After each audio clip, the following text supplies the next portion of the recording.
A spontaneous, loud celebration by college students. They just learned here that the second suspect in the Boston Marathon bombings had been caught. We're so happy finally they got him alive. It was an excellent job, law enforcement. Beautiful, beautiful job. God bless everybody. The arrest ended a terrifying day as the Boston metro area was on a virtual lockdown for nearly 24 hours. A day on the run ended with the bombing suspect hiding out in a boat, bleeding. I'll tell you where he is now and what happened when police moved in. Good morning to you. Hope you're doing well today. I'm Natasha Curry. It is Saturday, April 20th. You are watching Weekend Express. A day of terror ended last night when the second bombing suspect was arrested. Here's what we know at this point right now. Dzhokar Tsarnaev was arrested after a tip from an alert homeowner. He went outside after officials decided to end the day-long lockdown. And when he looked at his boat in the backyard, he saw something strange. The tarp was loose around that boat. It appeared to have a blood stain on it. And according to his son-in-law, the homeowner got up on a ladder and looked inside that boat. After seeing a pool of blood and something crumpled up in a ball, he called the cops. But when police arrived, the already wounded Tsarnaev apparently exchanged gunfire with them. The suspect was seriously hurt and taken to the hospital.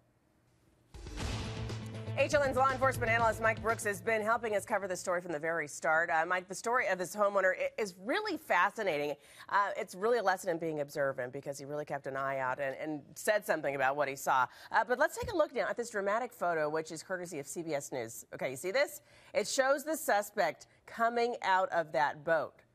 Obviously, upright. So what do you think about that? What does that tell you? Well, we've seen some other pictures of him in an ambulance and another picture of him on the ground being attended to by one ATF agent, an FBI agent. Looks like they were EMTs. But it looked like he got out of the boat on his own accord. And there were reports that they were negotiating with him, basically telling him, hey, we know you're in there. You got to come out of there. It's basically, it's on you. What do you want to do? You can come out, or they're going to come in and get him.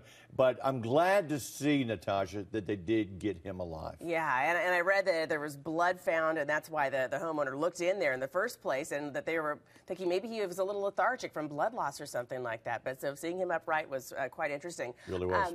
I want to talk to you a little bit about the investigation just a little bit. But first, let's touch on, if we can, bringing in a suspect alive. I would think that would be a priority. Yesterday, I spoke with Dr. David Schoenfeld, who was there at the hospital treating the older brother who later died. He told me that they weren't given any directives specifically that he knew of to keep them alive. What do you say about that? No, they aren't. I mean, a trauma doctor, no matter who, they're there just to treat the patient. They don't care if the patient, is a perp. They don't care if he's a police officer. They don't care. They're there to make sure or try to save the life of the person who's in front of them. They are a patient, plain and simple. So all the things that you see on TV, people trying to keep him alive, revive him so we can ask him another question. No, sometimes you might try to keep somebody alive for their organs until, they maybe have a donor if they're an organ donor. But no, to treat somebody and to keep them alive because they want to talk to them, no, they're going to just try to treat that person, keep them alive no matter what. All right. Well, we appreciate you sticking around. We'll talk to you again a little bit later. Mike Brooks, HLN law enforcement analyst. Appreciate it. Yep.